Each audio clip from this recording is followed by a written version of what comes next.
Your mother would become such a focal point and such a leader across the next 6 years in all of the protest activity, all the direct action. And I'm interested, too, in your thoughts about her as a woman in that role of leadership, because, of course, most of the local hierarchy of every other sort would have been male. At that particular time, I did not look at it like that. My mother came from a very interesting family.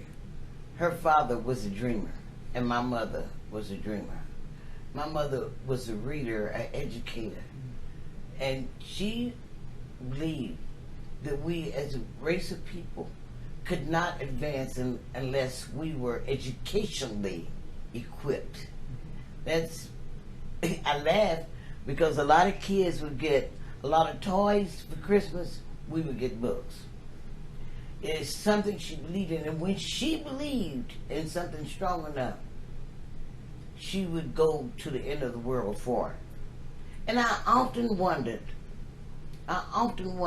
where she got her strength from. Because for me to sit here and tell you it was easy for her, they tried to fire her from the school system. People in the white community hated her. People in the black community did not want to be associated with. It was not easy during that time. How did she hang on to her job? God. As a matter of fact, tell you something you don't know. They had come to a teacher in the Dungey school system to promote him to be principal, and he could become principal. Only job he had to do was fire Clara Luper. That's the only thing he had to do in order to become principal. He did not do it. Interesting.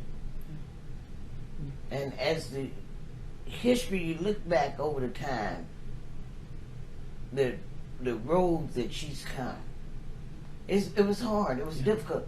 But one thing about it that I just love to death, you could knock her down, but you could not keep her down. And she would tell the kids, and she would prepare us to participate in the sit-in movement by teaching us the nonviolent movement, the social change, what could happen if we would do this and we would do that. We could not win with violence. Every morning we had the same lesson. She would tell us, if you're not tough enough, go to the hardware store and buy you some tough skin and get tough. Because life is not fair, you must be prepared and you must continue to fight. That's what she taught us. She taught us about Gandhi and the nonviolent movement. We had to learn the steps. We had to learn how to be free.